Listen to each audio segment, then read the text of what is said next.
Welcome है आप सभी का अपने चैनल दीपक कुलम में। तो चलिए शुरू करने जा रहे हैं कुछ इम्पोर्टेंट अनुच्छेद। जो इम्पोर्टेंट है वो उसी को बताएंगे। तो चलिए आइए, अनुच्छेद 300। जो अनुच्छेद 300 है उसमें वाद और कार्रवाइयाँ हैं। किसमें है? तो अनुच्छेद 300 में है।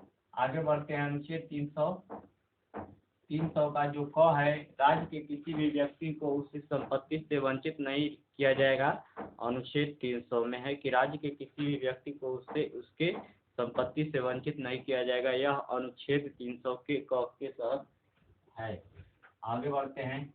अनुच्छेद 301 है व्यापार, वाणिज्य और समागम की स्वतंत्रता है। अनुच्छेद 301 के तहत व्यापार, वाणिज्य और समागम की स्वतंत्रता है। किसके? तो अनुच्छेद 301 के तहत है। आगे बढ़ते हैं। अनुच्छेद 312 अखिल भारतीय सेवाएं। अनुच्छेद 312 अखिल भारतीय सेवाएं। अनुच्छेद 312 में अखिल भारतीय सेवाएं, जिसमें राज्य सभा के विशेष बहुमत के द्वारा नई अखिल सेवाएं की स्थापना की जाएगी। वह किसके तहत है? तो अनुच्छेद 312 के तहत है कि अखिल भारतीय सेवाएं राज्यसभा के विशेष बहुमत द्वारा नई अखिल भारतीय सेवाओं की स्थापना पर अनुशंसा की जाएगी। तो वह किसके तहत है? अनुच्छेद 312 के तहत है कि अखिल भारतीय सेवाएं। तो इसका मतलब है कि राज्यसभा में बहुमत के द्वारा अखिल भारतीय सेवाओं पर अनुशंसा की जाएगी। किससे? अनुच्छेद 312 के तहत। आगे बढ़ते हैं। अनुच्छेद 315 संघ और राज्यों के लिए लोक सेवा आयोग।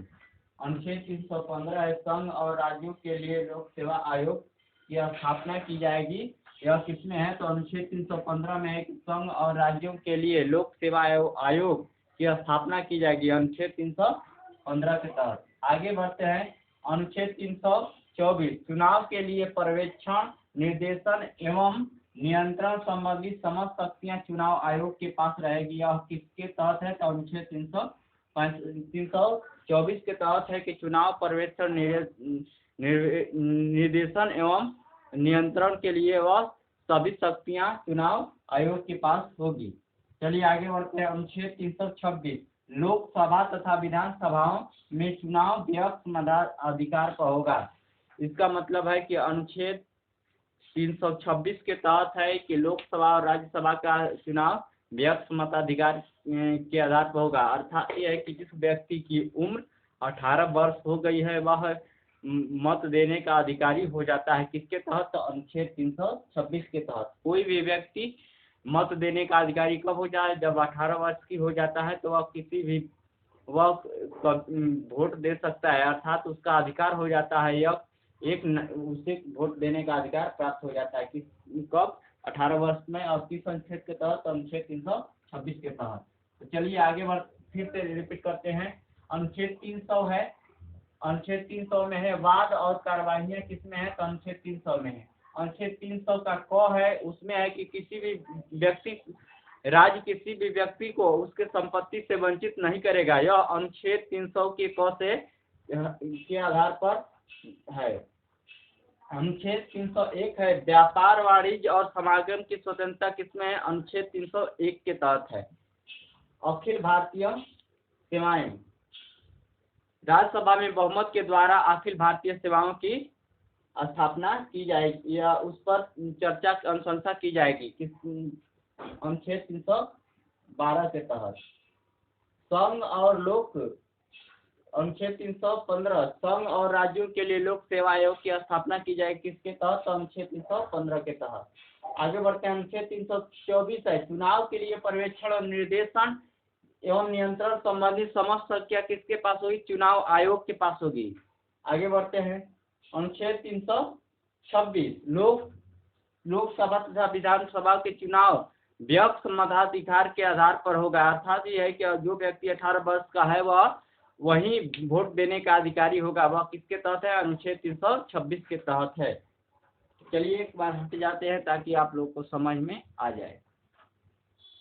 तो हमें ध्यान रखना है अनुच्छेद 326 के तहत हमें व्यक्ति मताधिकार के आधार पर वोट देने का अधिकार है। अनुच्छेद 326 के तहत है।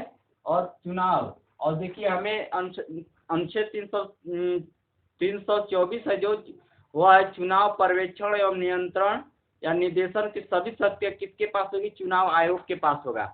और हमें ध्यान रखना है 300 है जो 300 अनुच्छेद 300 का कह है कि राज्य किसी भी व्यक्ति को उसके संपत्ति से वंचित नहीं करेगा। यह किसके तहत है? अनुच्छेद 300 के तहत। और अखिल भारतीय सेवाएं, तो अखिल भारतीय सेवाएं है कि राज्य में बहुमत के द्वारा अखिल भारतीय सेवाओं पर अनुशंसा की जाएगी किसके तहत? अनुच्छेद 312 के तहत। और अनुच्छेद 315 है संघ और लोक सेवा आयोग की स्थापना। चलिए तब सेशन को एंड करते हैं। वीडियो अच्छा लगे तो चैनल को सपोर्ट करें, जो भी कमी है तो कमेंट बॉक्स में लिखकर हमें बताएं। तो चलिए सेशन को एंड करते हैं।